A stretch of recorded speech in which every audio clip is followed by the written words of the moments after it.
every time there was an opportunity to eat, an opportunity for food, I would act as if I would never get this opportunity ever again, and I would eat to my heart's content. As soon as young girls started working, I started making money. It was a new level of eating like I've never experienced in my life. It was a new level of power that I never had before.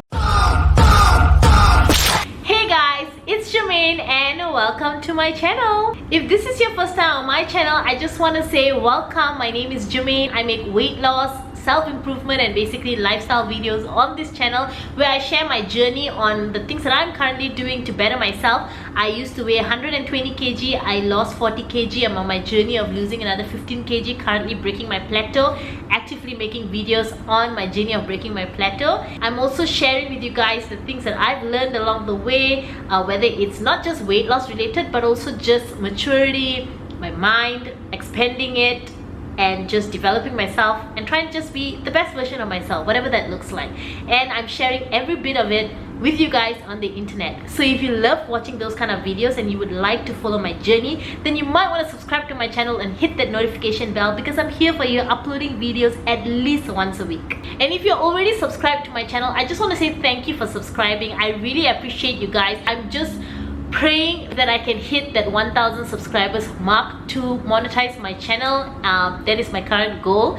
But besides that, I just really hope that my videos are not just like entertaining, but I hope that it's helping you and it's benefiting you in some way, because that's the whole reason I started this channel. Was I wanted to make content that was going to inspire, encourage, and just get people to want to wake up and feel like, you know what, I want to work on myself and I want to be the best version of myself. Anyway, today's video is more of getting to know me on a deeper level. I feel like I started off this channel sharing with you guys the things that I did to lose weight, how I lost weight, the mistakes I made along the way, the things that I've learned about myself as I was losing. I made all these kind of videos, and I thought it'd be interesting to make a video where I share with you guys how I even got to 120 kg. What did I do to get that big? Because it's not normal for you to just eat a little bit more than usual and to get to 120 kg. In pounds, what is 120 kg in pounds? Let me just look it up real quick. I don't know why I never looked this up before. I realized that a lot of you watching my videos are from the US, and I realized that you guys calculate weight in pounds and not kgs. So let's see what is 120 kg in pounds.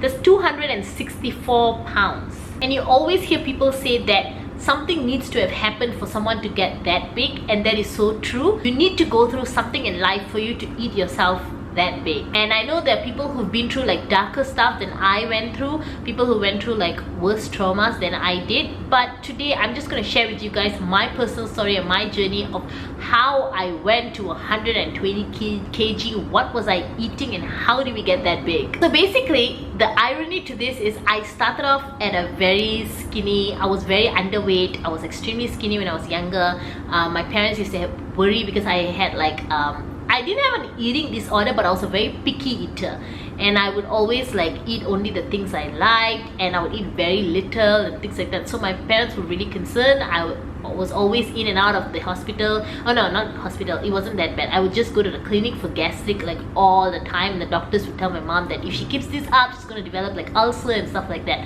So basically my mom would try to just give me food that I liked. So she would like let me eat whatever that I liked, but she would try to make like the healthier version of whatever it is that I liked. And as I grew up, I started eating okay. I wasn't like eating a lot, I was just eating fine. And then after my dad left, my mom was a single mom, and so she raised us up alone. And she was always, because she started off as a housewife when my dad was around, so when he was out of the picture, she was very like, she needed to work, and she didn't really like have a job, and she didn't really know what she was going to do and stuff like that. So my sister and I had, while my mom was like figuring things out, my sister and I had to stay in an orphanage home for a little while. And in this orphanage home, so my sister actually got out of that home real quick, because she went into the home and she was like a tyrant. She used to like bully kids. I mean, not like, my sister was like a very tomboyish kind of girl when she was younger, and so like a lot of kids that cannot couldn't handle her. So most of her friends used to be boys because girls just could not with her. She was very like aggressive. She likes to play rough and things like that. But basically after a while the home like was like, we can't take care of this child, so gave her back to my mom. So my sister was with my mom and I stayed in the home. And I remember like in this home, I think it was just the fact that I was away from my mom that I developed an eating disorder. So here was when I couldn't eat, I was never hungry, and I would try to throw away the food that was given to me and stuff like that. And I just couldn't eat. I had no appetite, and I think it was because I just like missed my mom and stuff. And so the home like started to really cannot stand me, and they didn't like me, and I was like abused really badly in this home. So they would like ask me to mop the floor with the cloth, like go on the floor. I was 8 years old, like go on the floor and mop. And our home was like really big, this orphanage home, and so I had to like go on the floor and mop, and the lady would like just kick me from the back. Like she was just really abusive. Okay, I feel like saying her name so you all know who she is. But basically she was a home parent in Malacca where I stayed, and I don't want to say the name of the home, but she was just really abusive, and she had like certain kids that she didn't like, and I was one of those kids. And on top of that, because I had like an eating problem, she would make me stand when it's dinner time. Me and another boy, we both had like an eating problem. And actually I don't know what that guy's problem was, but my problem was the eating problem. So as a punishment, she never let us sit when we're eating, so we have to stand the whole dinner time. We have to always stand when it's meal time. And because she hated me and I always had trouble eating, every single day lunch and dinner I was eating white porridge, you know, the white rice porridge, and Marmite. And oh my gosh, Marmite, or some people call it Vegemite. I think it's the same thing. I don't know if it's different. I think Marmite is British and then Vegemite is Australian, but I think it's the same thing. But anyway, so she would put it in the porridge. Honestly, until today, when I see the Marmite bottle, I get kind of like anxiety a bit, because oh my gosh, she used to make me eat Marmite with the white porridge, and it was disgusting. And I had to eat that every single day for lunch and for dinner. And then for breakfast, I would eat like bread, and I used to have problem drinking. So in Malaysia, kids drink either milk or Milo for breakfast, and the Milo would be with milk. And I hated milk when I was younger. I still hate milk. Just the taste and the texture of like milk, the smell of it, it always makes me like ugh. Okay, so when I was young, I had to eat it for breakfast. I had to drink it for breakfast in the Milo. There would be milk, and it would make me feel like I want to puke. So she got really irritated with me, so she made me drink I don't know what tea it is, but now I'm thinking it just could have been probably just regular tea that's really concentrated. So it was very, very bitter with no sugar. She would make me drink that tea, and she told me that my mom said that I needed to drink this tea. So it's funny, when I came out of the home, I told my mom one day, I was like, what is that tea that you made me drink in the home? And she's like, what tea? I never communicated with the home about anything to do with you and food. I was like, oh my gosh. But anyway, so in this home, I was just always like, I was just kind of like the outcast kid in the home. And I mean, I had friends, the other kids liked me. I was like one of the youngest, I think, at that time. I don't know if there was anyone younger than me in the girls' home. I think there probably was, but I was one of the really young ones. And then the others were like more towards like 12, 13, 14 teenagers side. I was 8, and I think maybe there was like someone else, maybe like 7 or 6 years old, I can't remember. Basically, the more I was abused, the more I had trouble eating. Not just trouble eating, but I used to also like wet my bed every single night. And I think it was also because of like just the trauma of it all. And I remember like the only escape for me would be reading. Do you guys remember the Enid Blyton books? I used to read those storybooks all the time. It was like all the toys that wake up at night and then they throw parties and stuff.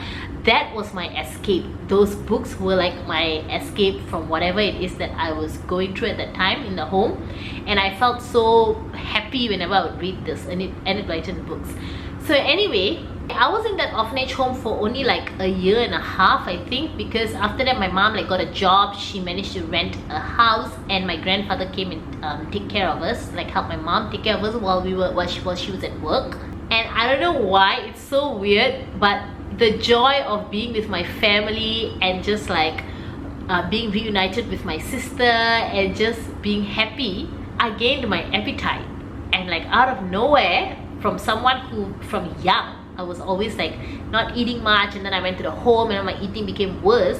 So now I come out of all these places and I'm just like hungry all the time, and all I wanted to do was eat. I just gained like this massive appetite, but I didn't gain weight yet during this time because we lived in an area where my sister and I would go out and play with our neighbor kids, and we were always playing and stuff like that, running around and this and that. So I think it didn't really like show when I was eating a lot at that time. And that was when when I say eating a lot, it was like my grandfather would buy me whatever I wanted. And I remember like at 3 o'clock in the afternoon, the ice cream truck, the ice cream man on the bike would be like honking, and my sister and I would be screaming and be like, oh my gosh, Amacha, you need to buy us ice cream. Amacha means grandfather in Malayalam, okay? So they would be like, Amacha, we need to go and get the ice cream. And then my grandfather would be like, okay fine. So he'll buy us ice cream like every single day. I was eating, you know, that 50-cent cone ice cream in Malaysia, the one from the motorbike guy. Like every single day my sister and I were eating ice cream. And then after some time we moved to a new place, and in this place it was like a little bit sketchy, so my mom and my grandfather wouldn't really let my sister and I go out and play. So we would just have to play in the house, and like we'd play pretend or just do boring stuff. But somehow, I don't know why, during this time I started like eating a lot, but I also started like not wanting to play anymore, like play pretend. I think I was like 10 years old. That was when I was like slowly easing out of my childishness, and I started realizing that I don't want to play pretend anymore. Do you guys remember playing pretend, playing house, playing? My sister and I used to love playing mom and child. So she would be the mom, I would be the child, or I would be the mom, she would be the child. We used to play teacher, and I remember we just always used to play friends. We used to pretend that we were both friends, college kids who were friends, and we had boyfriends, and we would always go on double dates. And then my boyfriend's name was always Alex, my sister's was Jason or James, something with a J. And then we would always pretend as if we are like having dinner together, friends, and we're just like talking about life and how annoying our boyfriends are. It's just really weird. This was the time where my eating and not exercising started to show, because I started to gain a lot of weight. And this was also in my, I think in some videos back I did share about how when I was 10 years old I weighed 80 kg, and I started to like not be able to find clothes anymore. And because I was like big, but I was still short and small, I was 10 years old, so it was not easy to find clothes for me. And I remember like even in school, I think I shared before how I couldn't join the school trip because I couldn't fit in the car with all the other like kids and stuff. Basically during this time, whenever I was hungry, whenever I wanted food, my mom would just get it for me. And my grandfather also would not, like no one would control my eating. I would like eat my dinner, and then I would go and sleep, and then I would suddenly like be in bed and I cannot sleep. I'm just tossing and turning, and I can hear my mom and all outside in the living room, and I'll be like, I'm hungry, I want to eat something. And then they'll be like, what do you want to eat? And I'm like, I want char kway teow, or I want nasi lemak, I want something like really hefty. And they would just buy it for me, or they would just like let me have it if it was there. And then after some time, my grandfather started getting really old, and he wanted to go back to his hometown. He lived in a completely different state, and so he wanted to go back, and he wanted to like just be alone and have like a peace of mind. He was done taking care of children, I guess. But like my sister and I gave him a hard time. Like we used to like really bully him. So I think he was just like quite old now, and he was just tired.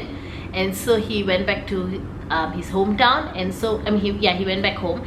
And so my mom, it was just the three of us, but my mom would always fall sick. She was always having asthma, and so there were times that she'd be admitted in the hospital, and then her brother would have to come and take care of my sister and I.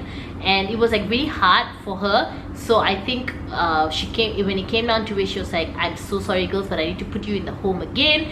And so this is the second time my sister and I were placed in an orphanage home. But at this time, my eating was not a problem. I was eating just fine, and I think I was old. I think part of being like one of the older kids in the home really made me feel different than how I was when I was a kid. Because when I was a kid, when I was like 8 years old, I was like so helpless. But now I'm going to the orphanage home, and I was like 11 years old, and there were kids that were much younger than me in the home. And I felt like because in the home, usually if you're older, they give you more control on things, and so I could take charge, and we had to like look after the younger ones and stuff. So in the girls' home, the oldest was 12 years old, which was me, I guess. Yeah, there was no other girl who was older than me. I was always the oldest girl, and then there was another girl who was just 1 year younger than me. So I went into the home when I was 11 years old, and then I stayed there until I was 12. But basically I was the oldest among the girls, so I got to like be more like take charge and help out with the kids and stuff like that. And I was also abused in that home, but not the kind of abuse that I went through in my previous experience. Because I was a lot more older here, I think I had a bit more like spunk in me. I was more daring to like answer back and stuff like that I didn't in the other home. I will one day make a video about my orphanage home stories. So basically, I myself and a lot of the kids that we grew up in the home together, we all like have such a close bond, and we always call each other siblings. We always say that we are like siblings because we went through so much together and we're still really close. And whenever we meet, we like to go back and talk about, like, we look back on those like abuse and the things that happened back then, and we look at it and laugh because we are not there anymore, and we've like grown out of it. Everyone's doing really well in life now, and it's so amazing that we can look back on it and laugh and not look on it and be like, this ruined my life, you know what I mean? I was in this home only for like 2 years, and I think I was like 12 years old when my mom found out certain things that the home was doing to us, and she was like absolutely not approving of it. I'm saving this for when I make a video, but basically my mom was like really upset when she found out things that was going on in the home. She was like, I need to take my kids out of there. And at that time she was just renting a room. She had just bought a house actually, but the house was still like in process of like building and stuff, so it wasn't ready. So her goal was to buy that house, and then she would take my sister and I out. When she found out what was going on with my sister and I in the home, she was like, yeah, I'm not waiting. So she took my sister and I out of the home, and so the three of us would rent a room together. Like, my mom was renting a room, my sister and I would stay with her, and I was just really happy. Life was good. My hobby was eating, and whatever that I could eat, I would just eat. So shortly after that, the whole house was ready. I think I was like 13 years old when we were moving into that house that we bought, my mom bought. And she had a car as well at this time, and like her life was starting to come together. But we were really poor still. We didn't like have much money as well. I mean, she's a single mother, one person's income, like it wasn't easy. So I remember like our church knew that we didn't have much money as well, so they would always like offer provisions to us. So they would give us like tin foods and just like breads and biscuits and Milo, just all this kind of stuff, coffee and whatnot. And I remember my favorite thing in the bag of provisions was always biscuits and Milo. In the place that we moved into was predominantly the majority race in my country. And my mom was a bit protective of us because people were a bit discriminatory to my sister and I, and my mom was like a bit protective of us, and so she would not let us like go out and play and just hang out. It was like an apartment complex, and she was always worried like if something were to happen, nobody would care about my sister and I, or like people would just be like, oh, I don't know where she is or what happened. So my mom was very worried about things like that, so she never let us go out and play. So my sister and I would always just stay in the house and play in the house. Although I had like 1 or 2 friends around that area, but I didn't really like do much. Most of the time I was just in the house. And also this was the time when I was in school, and I think I shared before that I used to get bullied in school as well because of my race and stuff like that. And if you didn't know, I'm half black Congolese and half Indian, Malaysian Indian. And in my school, like in the country that I'm in, Malaysia, the only race that actually exists, like that is recognized, is Chinese, Indian and Malays. And so if you're anything but, you kind of like, either people like you or people don't. So in my experience in school, people did not like me for my race until Rihanna became popular. It's so bizarre, but Rihanna became popular, and then I sang in my school. I sang a Rihanna song in my school, and then that changed my life. But everything else before that, I was bullied in school. So I wouldn't really like do anything in school, like join any curriculum. I would just come home after school and I would just like eat and watch cartoons and stuff like that. So I remember what I used to eat back then. This is so embarrassing. So I used to make Milo. Go and look it out. Milo is like really high calorie. It's malt. It's made of malt. It's not just cocoa powder, okay? So I would have Milo, and I would put a lot of condensed milk in it, a lot, and it'd be like super sweet. All this was from the provision that we got. And every night I would freeze my Milo in this big jug. I would put it in the freezer, and then I would come back from school, and then I would like dig my Milo and eat it like ice cream. It was just like this ice, and I would eat that whole jug of Milo in one go. I mean, not one go, but like throughout the day. And then that night we'll do the same thing again, make this. Okay, now that is just one of the 500 things I was eating in a day. I was eating that, and then I would also have like so I would have my lunch, and my mom would prepare for us before she leaves for work. So I would eat my lunch, and then I would have this, and then I would eat lots of biscuits. So we used to have this biscuit tin that the provisions that they would give us was this assorted biscuits in the biscuit tin, those tea time biscuits. I would dig it out and look for my favorites, and I could finish like all my favorites from that tin in like maybe 2 days, and I was done. My sister was not a big eater, so she would never notice that I was eating all the food in the house. But yeah, I was doing this all the time, and I was getting bigger. I think I probably would have weighed like maybe around 90 something kg, but bear in mind, 13-14-year-old girl weighing that heavy.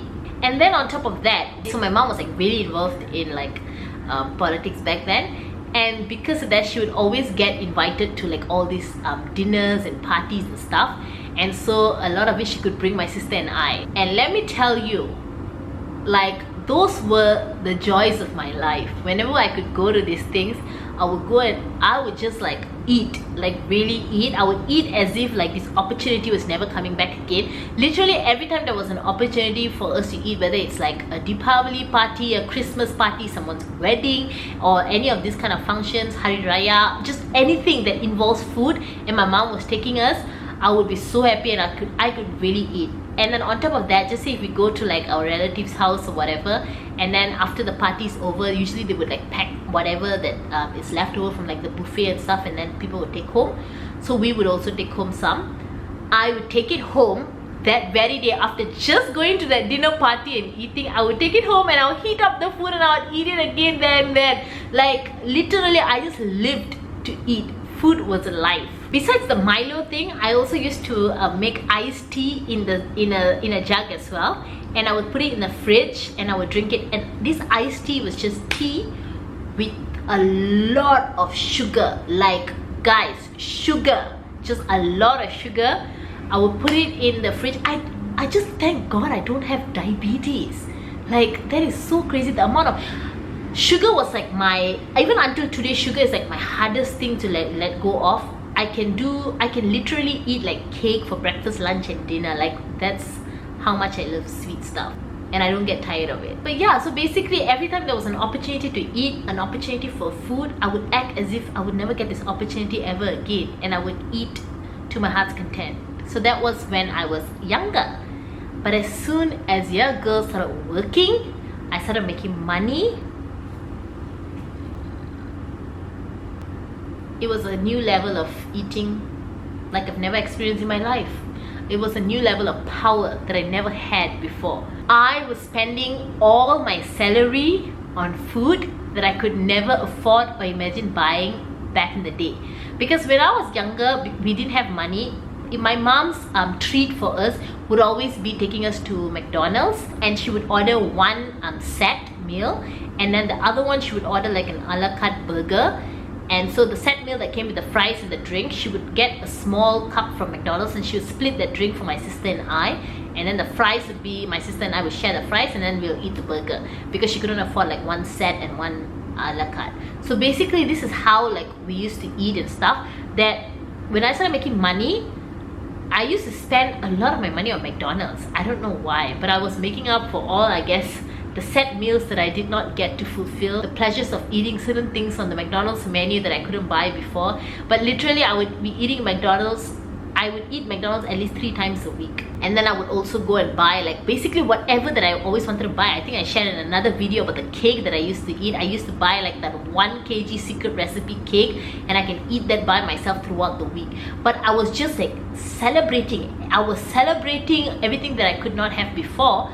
And it didn't help that I was already big at this point, so everything else that I was doing was just piling on, and I was not working out. After work I'd be so tired, so I would just go home, I would just eat, and then I would just go and sleep. I was at my heaviest at 21 years old. I never really did anything else. My life just involved me eating. When I would go to parties and stuff, I was always eating. And you know what's crazy? I was miserable the whole time on the inside. I was not happy. I used to feel disgusted in myself. I did not feel good at all. But the eating was sort of like, the more I felt miserable, the more I ate. but the more I ate, the more miserable I felt.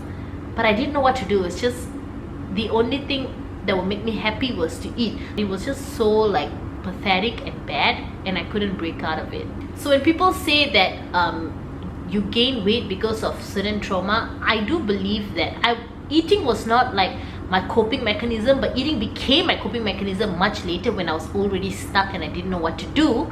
It was already too late. I had gained all this weight, but I couldn't stop now because the only thing that was making me happy and bringing me joy was eating.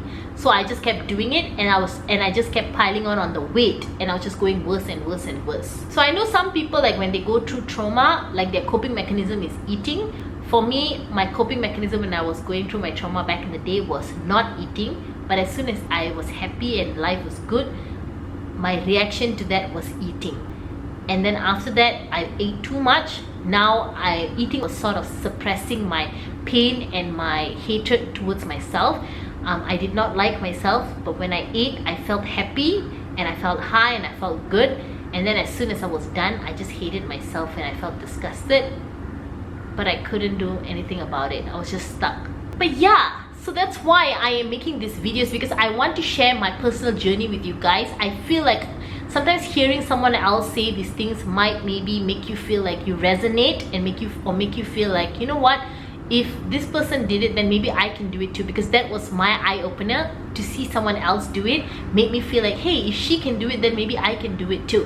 And I like the fact that and just remember the fact that I am still not at my weight loss goal yet. I'm still on a weight loss journey. So if you're someone who's on a weight loss journey and you constantly feel discouraged, just know that I am posting this content and I'm showing you guys everything that I'm doing, because I sometimes feel discouraged too, but I'm looking at the bigger picture. We live in such a time where there's so many resources, and if you want motivation, you want to feel like, hey, you know, I shouldn't give up and whatnot, like there are resources out there. I'm one of those people. I'm making this video so that you feel like you have a friend doing this with you, and we can do this together and, you know, feed off ideas of each other. I read your comments all the time, and I really think it's possible. We can do this, guys. I really hope that by the end of this year, I'm filming this video way past my goal weight already. Like that's my ultimate goal.